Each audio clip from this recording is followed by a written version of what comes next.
기쁜 안식일입니다. 마태복음 13장 44절 말씀 아까 봉독해 드렸는데 다시 한번 제가 봉독해 드리겠습니다.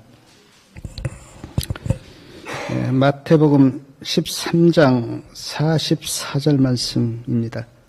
천국은 마치 밭에 감추인 보화와 같으니 사람이 이를 발견한 후 숨겨두고 기뻐하여 돌아가서 자기의 소유를 다 팔아 그 밭을 샀느니라. 잘 아시는 말씀입니다. 마태복음 13장에는 천국에 대한 비유가 여러 가지 나와 있습니다.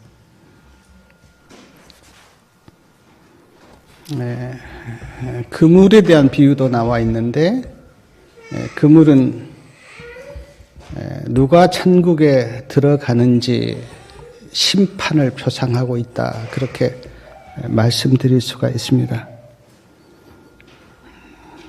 겨자씨 비유와 누룩 비유가 있는데 이 겨자씨와 누룩 비유는 천국이 어떻게 확장되어 가고 있는가. 특별히 누룩은 내 심령 속에서 하나님의 나라가 어떻게 세워지고 겨자씨 비유는 외적으로 하나님의 나라가 어떻게 확장되어 가고 있는가를 설명하고 있습니다. 오늘 함께 생각할 밭에 감추인 보화나 값진 진주 비유는 어떻게 천국을 내가 얻는가에 대해서 설명하고 있다고 저는 생각합니다.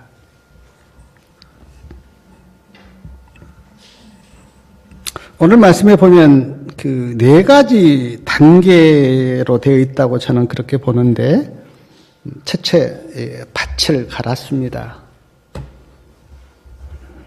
두 번째는 보화를 발견했습니다. 세 번째는 마음이 너무 깊었습니다. 그리고 자기의 소유를 팔아서 보화가 들어있는 그 밭을 샀습니다. 자, 이 네 단계가 우리가 하나님의 나라를 소유하는 네 계단이라고 저는 그렇게 생각이 들어서 이 시간에 그걸 좀 함께 나누려고 합니다. 첫째, 밭을 갈았다. 밭을 갈지 않았다면 보화를 발견할 수가 있었겠습니까? 없습니다. 밭을 갈았기 때문에 보화가 발견된 것이에요. 제가 실물교훈 말씀을 보니까 실제로 팔레스틴 지방에는 절도나 강도가 많았습니다. 그래서 보화를 집에 두지 않고 밭에 감추어 두었어요. 그리고 정권이 바뀔 때마다 그 착취를 당했기 때문에 집안에 아주 규정한 보물을 두지 않고 밭에 감추어졌는데, 그러다가 주인이 갑자기 사망을 하거나 전쟁이 일어나서 포로로 잡혀가면 그 밭에 보화가 그대로 감추어져 있었고,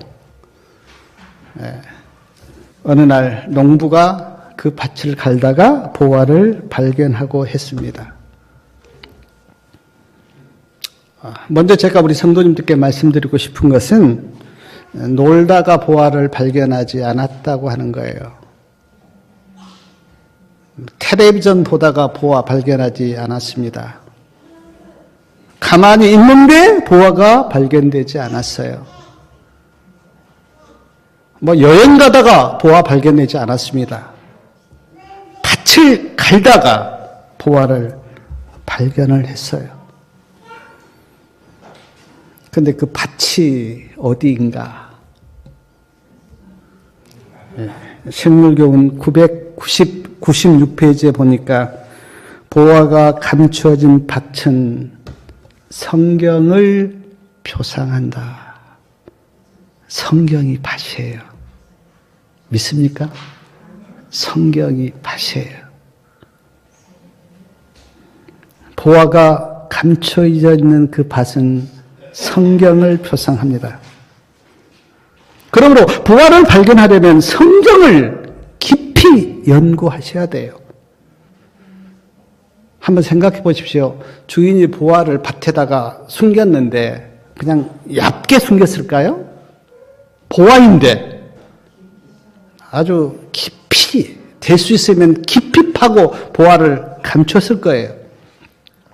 그러므로 보화를 발견하려면 밭을 깊이 파야 합니다. 마찬가지로 성경을 깊이 연구하셔야 돼요. 어떤 분들은 가끔 성경을 막 소설 읽듯이, 잡지 읽듯이 그렇게 대충 훑어보고 이야기하기를, 내가 성경을 보았는데 재미가 없더라. 무슨 말인지 모르겠더라. 그렇게 이야기하는데 아니죠. 대충 읽었기 때문에 보화를 발견하지를 못한 거죠. 실물교훈 104페이지에 이런 말씀이 있습니다. 보화를 찾으라. 마치 광부가 땅속을 파듯이 그렇게 파서 감추인 보화를 찾으라. 광부가 석탄이나 이렇게 광석을 캐기 위해서 얼마나 땅속 깊이 파고 들어가는지 아십니까? 저는 탄광을 가보지는 않았어요. 그러나 봤습니다. TV를 통해서. 그 광부들이 그 광석을 파기 위해서 얼만큼 땅을 파는지. 근데 그렇게 성경을 연구하라.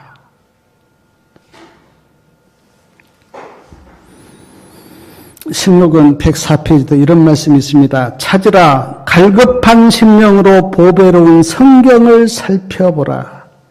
마치 광부가 금광맥을 찾기 위해서 땅을 파듯이 하나님의 말씀을 탐구하라. 여기 보니까 갈급한 심령으로.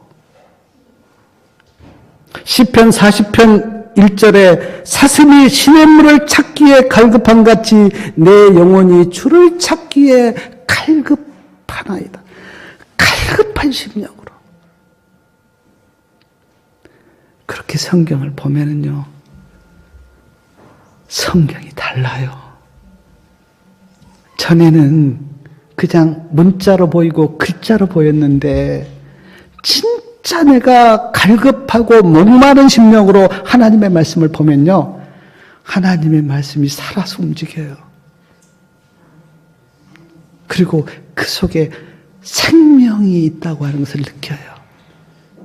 그래서 우리가 한마디 한마디 성경 읽을 때마다 아멘, 아멘, 아멘, 그렇게 아멘 소리가 나와요. 마치 목마른 사람이 생수를 만나듯이 성경이 그렇게 느껴질 때가 있어요. 갈급한 심령으로 성경을 보면.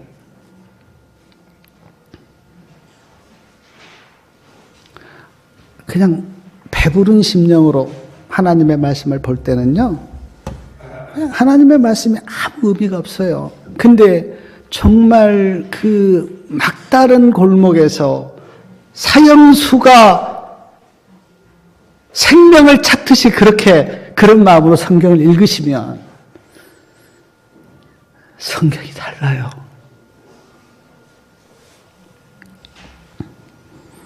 에레미야 29장 13절에 너희가 전심으로 나를 찾고 찾으면 나를 만나리라.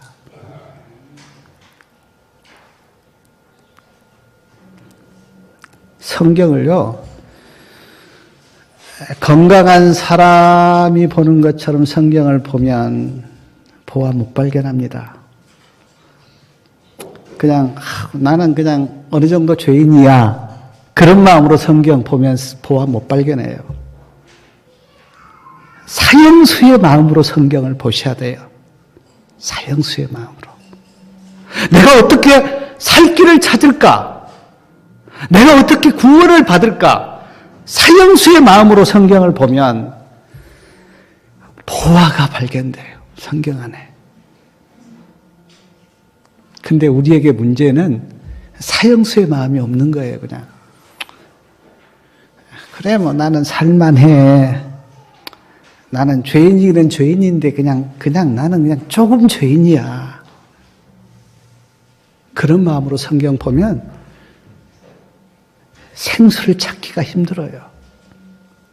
그래서 정말 복음을 만난 사람들이 어디서 만나냐면 인생 끝에서 복음을 만난 사람이 너무 많아요.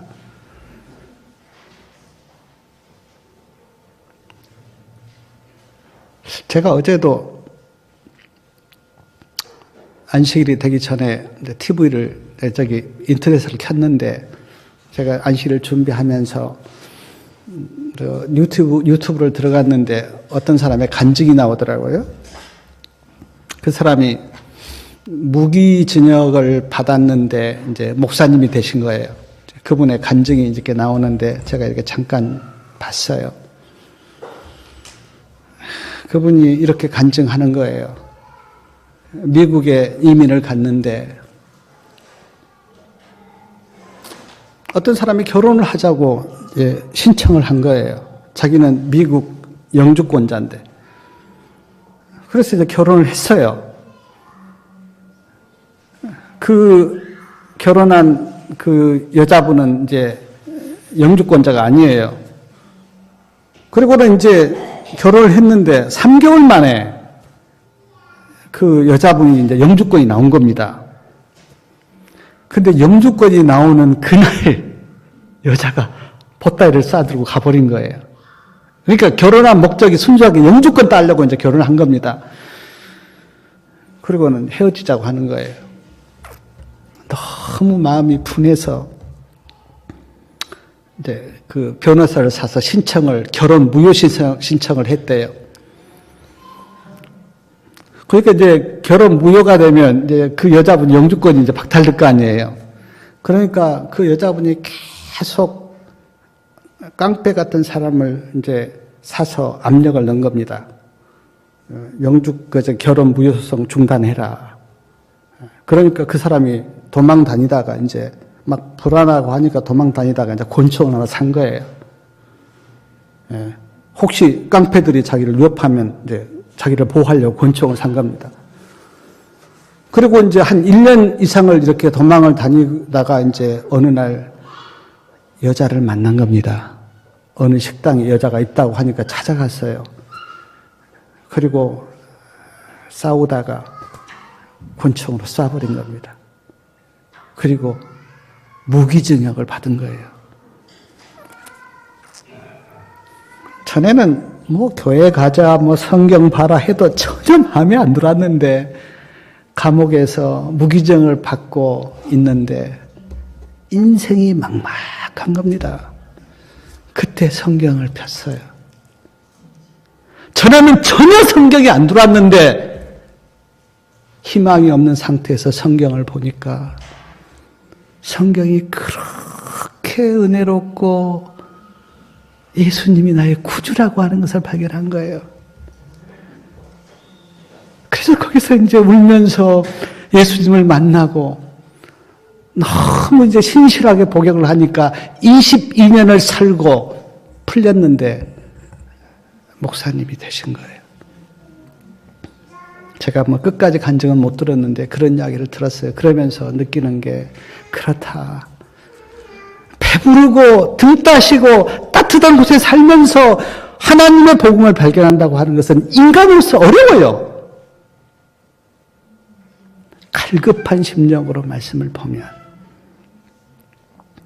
그래서 로마서에도 보면 복음을 설명하기 전에 모든 인류를 사망 아래 가둬버려요.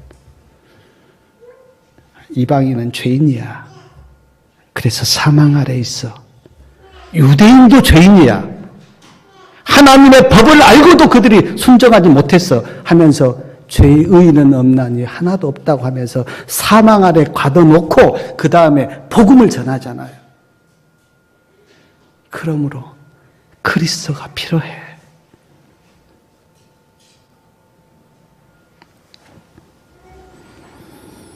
광부가 금광맥을 찾기 위해서 땅을 파듯이 그렇게 말씀을 탐구하면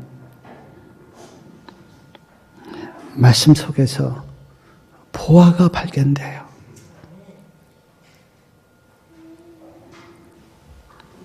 혹 어떤 분들은 이렇게 반문할지 모르겠어요. 뭐 연세가 많으신 노인이나 몸이 아프신 분은 어떻게 성경을 연구합니까?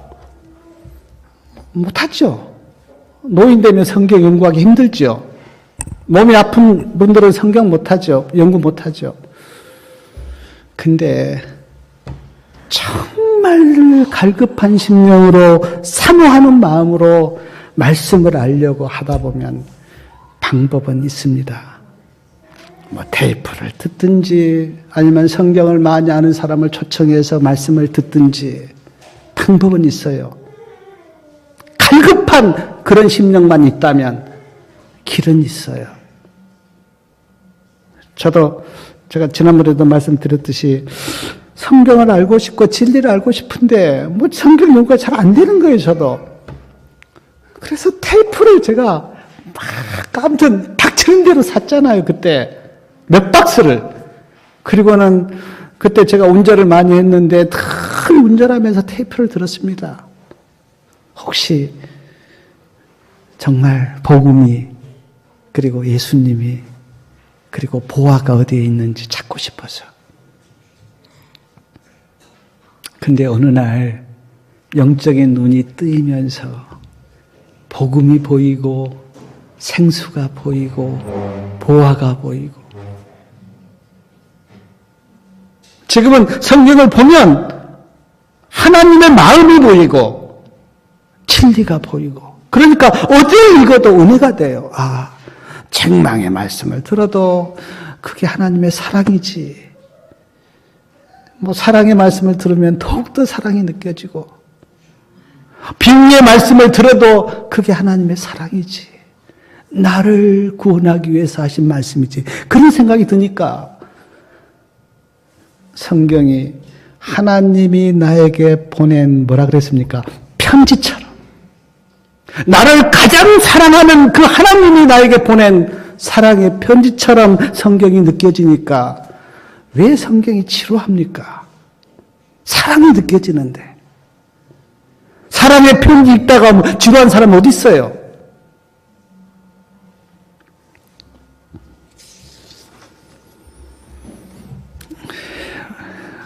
오늘 말씀에 보화가 나오는데 보화가 누구인가?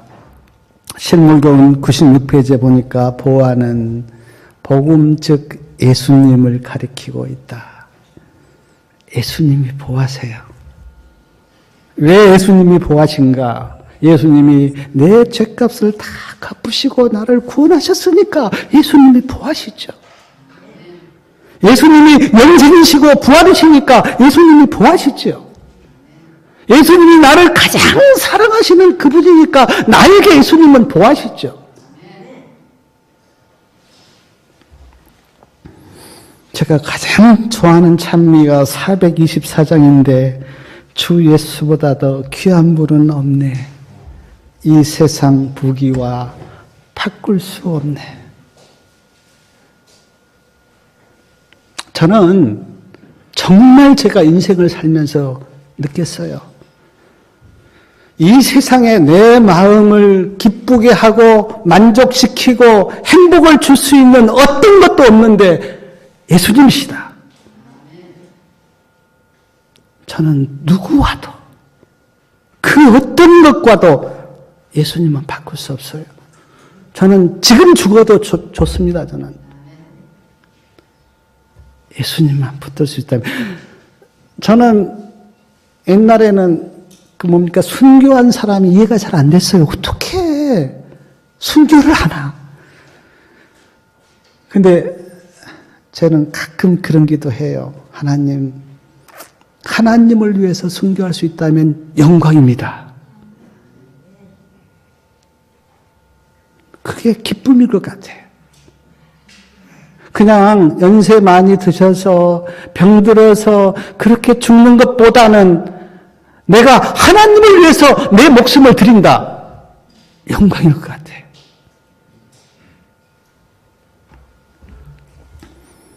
근데 오늘 말씀처럼요, 이 보화가 밭에 감추어져 있어요. 어떻게 감추어져 있는가? 비유와 상징으로 감춰져 있어요. 제가 몇 가지 예를 들어보면 아담이 죄를 지었지 않습니까? 하나님께서 가죽옷을 지어 입혀주셨어요, 아담에게. 성경을 처음 본 사람은 그냥 옷인 줄 알아요. 근데 말씀을 연구해 보면 그 아담에게 입혀준 그 가죽옷이 예수님의 의라는 것을 알고, 아, 그렇구나. 여기에도 예수님이 계시구나. 노아가 하나님께서 노아에게 너 방주를 지어라. 그러면서 120년 동안 방주를 지어서 노아와 그 가족들이 그렇게 타서 구원을 받았잖아요. 성경을 처음 본 사람은 그냥 배 만들어서 뱃속에 들어갔구나 그렇게 하지만 진리를 깨닫고 성경을 연구한 사람은 그 방주가 예수님으로 감춰져 있다고 하는 것을 깨닫습니다. 이스라엘 백성들이 죄를 지었을 때 늘 재물을 가지고 와서 자기가 그 재물을 주겠잖아요. 죄를 고백하고 자기 손으로 칼로 그 재물을 죽이고 피를 받아서 제사장에 드렸는데 성경을 깊이 연구해 보면 그 재물이 내 죄값으로 죽으신 그 예수님을 표상하구나. 그렇게 성경 깊이 하면 깨달아져요. 그러니까 그냥 내 얘기가 재미가 없는 게 아니라 내 얘기에 예수님이 나를 이렇게 구원하시는구나. 그걸 발견되니까 내 얘기가 더 재밌어요.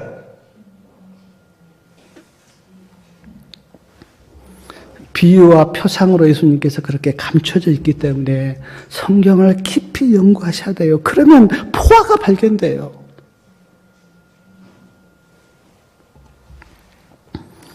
제가 설교를 쓰다가 예수님께 여쭤봤어요. 예수님 왜 이렇게 숨어 계십니까? 안 숨어 계시면 좋았을 텐데 예수님 그렇게 비유와 상징으로 그렇게 성경에 숨어 계십니까? 제 마음속에 들려온 하나님의 음성이 그래, 더 기쁨을 크게 하려고 내가 그렇게 숨어 있다. 숨어 있는 것 발견하면요 기쁨이 더 크잖아요. 제가 정말 예수님이 오묘하게 그렇게 비유와 상징으로 숨어 있으니까 성경을 깊이 연구하면 할수록 생수가 더 나와요. 은혜가 더 돼요. 오늘 말씀에도 보니까 기뻐하여 그랬잖아요. 44절 중간에 보면 기뻐하였다. 보화를 발견할 때 기뻐하였다. 보화이신 예수님을 만나면 기쁩니다. 기쁨이 없는 것은 기독교 신앙이 아니에요. 기쁘셔야 돼요.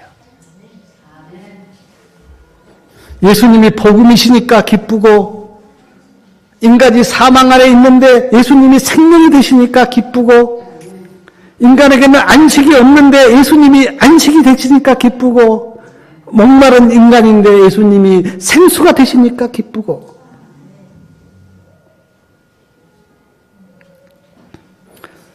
요한복음 4장에 나온 수가성 여인 한번 보십시오. 얼마나 불행한 여인이었어요. 남편을 5명이나 바꿀 수밖에 없는 그런 불행한 여인. 근데 예수님을 만났습니다. 너무 마음이 기쁘니까 물동이를 그냥 버려두고 동네에 가서 외쳤잖아요. 와보시오. 그리스도가 계십니다, 여기에. 누가복음 19장에 나온 삭개오, 부자였지만 마음에 기쁨이 없었어요. 아주 불행한 슬픈 인생을 살고 있었는데 예수님을 만나니까 집에 가서 예수님께 말씀을 들었는데 그 예수님의 말씀이 너무너무 기쁘고 생명의 말씀을 들으니까 마음이 기뻐서 고백한 게 뭡니까? 내가 내 소유의 절반을 그냥 가난한 사람들에게 주겠습니다. 기쁘니까. 막달라 마리아 아주 불행한 여인이었어요. 근데 이 막달라 마리아가 예수님을 만나서 너무 기쁘니까 향유를 사서 눈물을 흘리면서 주님께 부어드렸잖아요.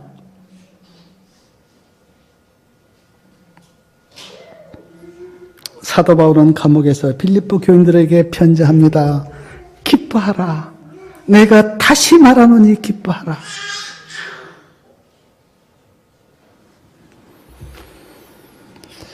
제가 처음 성경을 연구할 때, 성경을 연구하다 보면 내가 몰랐던 진리가 내 마음에 들어올 때, 그리고 예수님의 사랑과 은혜가 발견될 때, 그때 너무너무 기쁜 거예요. 그래서 내가 이 말씀을 보다가 막 기쁨이 밀려오면, 그 막 거실이나 이렇게 마당을 돌면서 하나님 감사합니다. 하나님 감사합니다.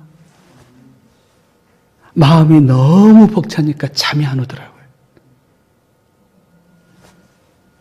기뻐요. 밭을 갈았다가 보화를 만나면 기뻐요. 성경을 연구하다가 예수님을 만나면 기뻐요.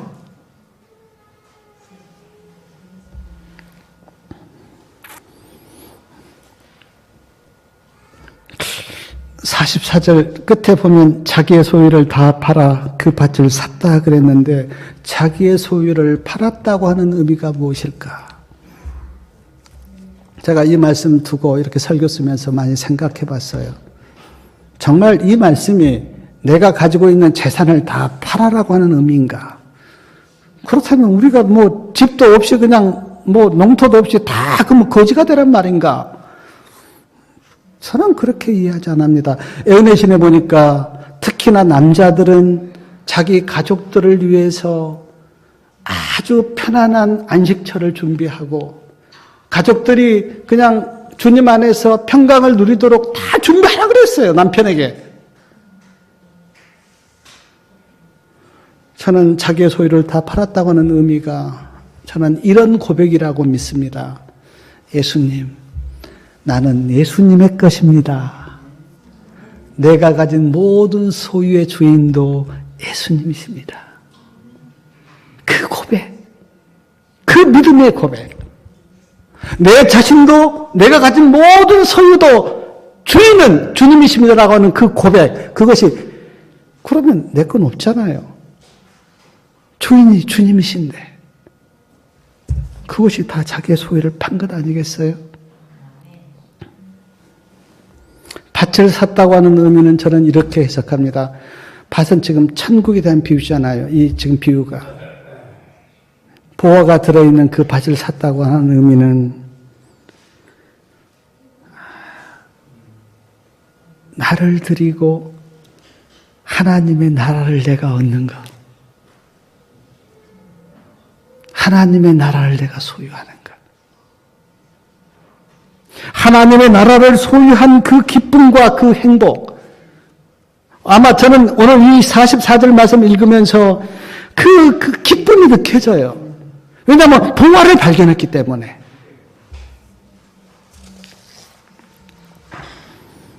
사랑하는 여러분,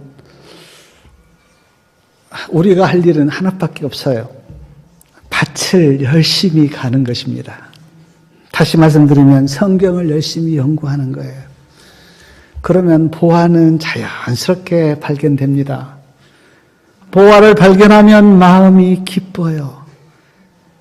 기쁘면, 감사가 있고 마음이 기쁘면 그 다음에 하는 모든 희생과 봉사가 기뻐요. 집에 안 돼요. 우리가 구원을 얻으려고 봉사하거나 희생하면 짐이 됩니다. 그러나 내가 보화를 발견하면 내가 하는 모든 것은 은혜이고 감사이고 행복이고 기쁨이에요. 율법주의자와 믿음으로 하는 행위가 뭐가 다르냐면, 율법주의자는 구원을 얻으려고 하는 게 율법주의자예요. 율법을 지키는데, 내가 이거 구원을 해야지. 내가 이것 안 하면 구원 못 받아. 내가 이걸 구원 얻어야 한, 율법주의자예요. 근데 믿음으로 구원을 얻은 사람은 기뻐서 하는 거예요. 감사해서. 감사합니다. 나에게 구원을 주셔서 감사합니다. 하나님의 은혜로 내가 하나님의 백성 된 것 감사합니다. 신앙생활이 너무 기쁘고 감사한 거예요. 행복하고 좋은 거예요.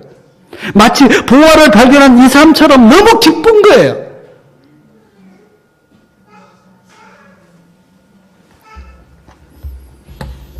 그래서 성경만 열심히 연구하면요, 나머지는 자연스럽게 일어나요. 자연스럽게 보화도 발견되고요. 보화를 찾으면 마음이 너무 기쁘고요. 기쁘면 뭐 하는 것도 너무 좋고요. 보화만 만나면, 예수 그리스도만 만나면 나머지는 걱정할 게 없어요. 어느 선교사님 말씀을 드리고 말씀을 마치겠는데, 어떤 선교사님이 아프리카로 선교를 떠났습니다. 말이 안 통하니까 몇 년 동안 아무도 전도하지 못했어요. 물론 뭐 전도는 했겠죠. 근데 수확이 안 되는 거예요. 그러기를 7년 동안 선교를 하다가 사람을 구원하지 못했어요. 근데 이분이 뭘 번역했냐면 마가복음을 번역을 한 거예요. 그 부족의 말로 마가복음을. 그리고는 7년이 되었는데 일이 있어서 이제 고국으로 돌아가려고 하는데, 이웃 사람 호세라고 하는 그 사람이 심장이 안 좋아서 병원에 입원을 한 겁니다. 선교사님의 문병을 갔어요. 병원이라고 한들 뭐 아프리카는 뭐 초라하잖아요. 그래서 문병을 하면서 호세에게 물었습니다. 예수님이 하늘에서 인간을 구원하기 위해서 내려오셨다는 거 믿습니까? 호세가 대답합니다. 네, 믿습니다. 예수님이 내 죄 때문에 십자가에서 돌아가셨다고 하는 것을 믿습니까? 호세가 대답합니다. 네. 예수님을 믿으면 구원받는 것 믿습니까? 네. 그리고 그 호세에게 마가복음 그 책을 줬어요. 그리고 왔습니다. 그리고 몇 년 후에 다시 그곳을 찾아갔는데, 그곳에 교회가 세워져 있고 교인들이 65명이 그 교회에 나온 거예요. 놀라서 선교사님이 물었습니다. 아니 어떻게 이런 놀라운 일이 있었냐고. 호세라고 하는 그 사람이 대답하기를, 내가 마가복음을 읽었는데 마가복음 속에 예수님을 만났고, 예수님을 만나니까 내 마음이 너무 기뻐서 내가 동네 사람들에게 예수님을 전했다고. 그래서 이런 놀라운 일이 일어났다고. 마가복음 하나 가지고 예수님을 만나니까, 보화를 발견하니까.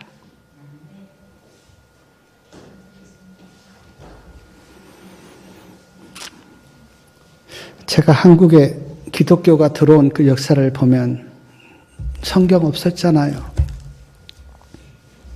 제가 이런 이야기 들은 적도 있습니다. 그 초창기에 우리나라 그 선교사로 온 사람들이 거의 다 순교했잖아요. 순교하면서 성경 뒀는데 그거를 벽에다가 도배하러 다 붙였고, 그 말씀 보고 구원 얻은 사람도 많고, 오늘 우리는 책이 너무 많으니까 도리어 말씀이 귀한지를 모르고, 말씀이 귀한지를 모르니까 말씀을 읽어도 감격이 없어요. 아마 마가복음 하나만 있다면 우리가 그 마가복음 아마 수없이 보고 예수님 만났을 거예요. 정말 요한복음 3장 16절 그 한 절만 가지고도 거기에 복음이 들어있잖아요.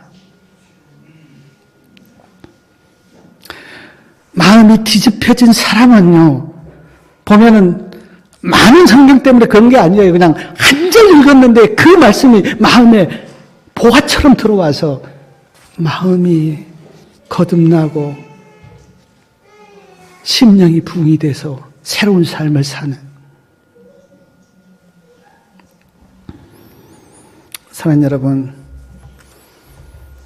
성경 속에서 보화 되신 예수님을 만나시기 바랍니다. 오늘 내가 그랬잖아요. 천국이 어떻게 내가 얻는가?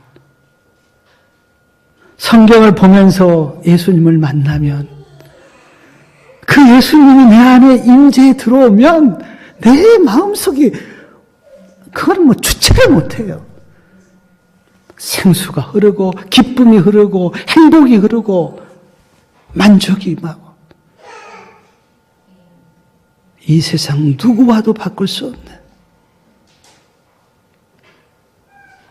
사랑하는 여러분, 주님을 만나면 기쁘고 정말 기쁨이 넘치면 그때는 어떤 삶을 살아도, 아골골쪽 골짜기에 가도 그때는 기뻐요. 재산이 없어도, 그리스도인은요, 재산으로 사는 사람들도 아니고, 명예를 가지고 사는 사람도 아니고, 예수님 때문에 기쁘고, 예수님 때문에 감사하고, 예수님 때문에 삶의 만족이 있고, 예수님 때문에 내가 행복하고, 그런 사람이 크리스찬이에요. 오늘 저의 기도는, 그리고 제가 바라는 것은 말씀 속에서 보화되신 주님을 만나서 마음이 기쁘시고, 그래서 우리 성도님들의 고백 속에 주님, 나는 보화를 만나서 기쁩니다. 이제는 네가 주님을 위해서 살겠습니다. 라고 내 자신을 주님께 드리고 천국을 얻는 그런 귀한 인생들 다 되시기 바라면서 말씀을 마치겠습니다.